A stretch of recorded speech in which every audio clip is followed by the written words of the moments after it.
Hello, peeps. So me and Tom here again. Hi. We have another fabulous place to show you. It's the Jesuit Monastery. If you go looking for it on the internet, it's called Mosteiro dos Jesuitas, and it is absolutely magnificent. We're going to give you a little tour of the place in a second. But first, we'll try to give you a little bit of information about the place. So, Mr. Tom, our teacher of all things Cearense, how old is this place? 95 years old. It was started in 1922 by the Jesuit community. And as I don't know if you know, but the Jesuits came with the Portuguese. Okay, so when you come in, you get to behold all this magnificence that is the old Jesuit monastery.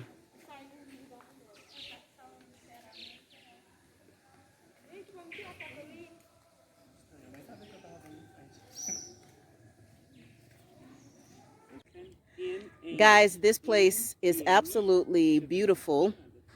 I mean, it's actually pretty breathtaking here. When you come, definitely come sort of prepared to just kind of walk around being quiet and just taking in the beautiful views of this place. You have a very nice view of the city down below, and all these cool places to kind of walk and sort of get a peek into the lives of the people who live here. But yeah, this place is just yeah, I'll definitely be coming back here.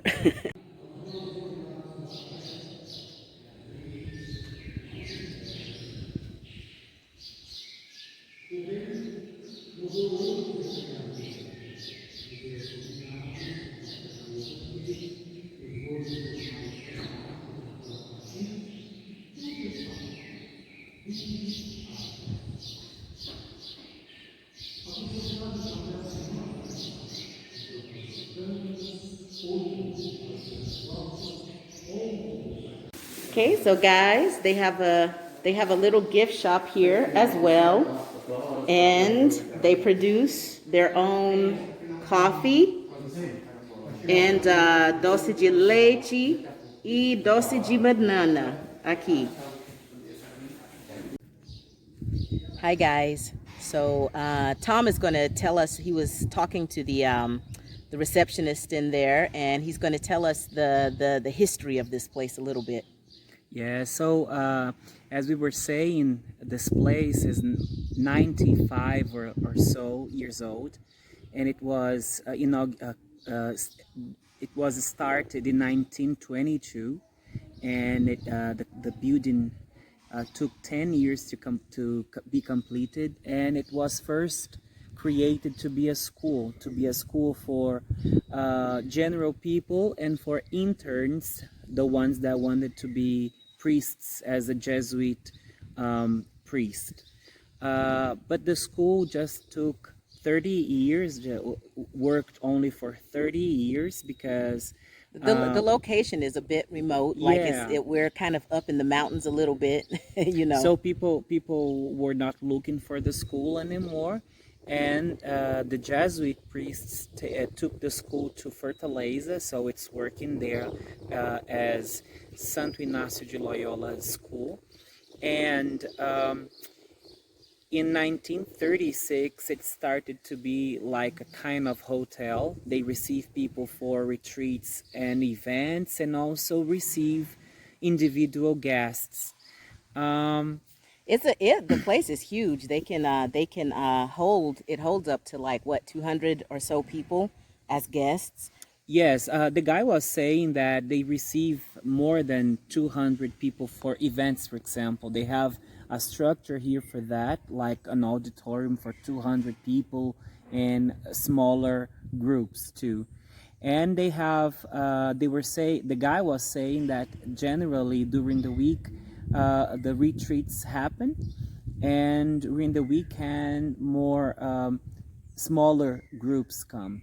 Yeah, so if you're trying to come here, just be aware that if they're doing a retreat, there may not be space. So especially if you're here kind of during the holiday, any kind of holiday or anything like that, it's definitely better to call like 2 weeks in advance. And I think that I may have already mentioned that you have to transfer money directly, because Yes. they're still very country Yes. in how they operate out here. So no credit cards, bring cash. If you want to be able to reserve a space, you have to like physically go to the bank and put money in and send a WhatsApp message to them to show that you've deposited money. But if you don't want to do that, just call the place and they will be able to tell you if they're going to have spaces that weekend or not, so it's kind of like that. So, but I mean, it, like, you really do get the whole, like, being in a remote monastery, school, whatever we will call it. It's not really a monastery. No, it's It's not. really a school. But yeah, you get that whole, like, I'm in the mountains, being at peace with God and myself kind of thing here. And you really feel the kind of history of this place. It makes me a little bit sad that they abandoned it as a school, but I am very happy that they're preserving it by doing different types of events now. Yes. Definitely, this is a really special experience that I think that yeah, y'all need to have it. I'm excited to be here, as Yeah. usual. Yeah, so with my friend. maybe we'll show some things in the city a little bit later, and in case you want to kind of like go around the city. But guys, even if you just came to this place and just didn't do anything else, like, bring a book and stay here for 2 or 3 days. That's what I think. Anyway, I'll holler at y'all soon. Bye for now. Bye. Okay, so guys, this is the other chapel with this beautiful art that they call icon art. Even if you are not Catholic, as I am not Catholic, it's still worth coming to just see this artwork. Really gorgeous. So guys, they have some smaller chapels in here that are also really worth coming to look at because of the style of art. This is called the icon style, and they're basically these huge murals in some smaller rooms that they have here, probably for smaller meetings. But the artwork on the walls is just really beautiful and worth a look. Aurora che spiare il giorno, dimmi che sia ancora adesso, dimmi che sia ancora adesso qui, Madre di Dio, aiutaci ad amare come te. Fiore di un colore indescrivibile, piena di virtù e pure semplice. Se nel cuore nasce la speranza, è solo per te. Vita che la vita hai fatto nascere, nel dolore l'hai saputo perdere. Donna tra le donne del tuo tempo rimane con me. Diz-me que estás ainda agora.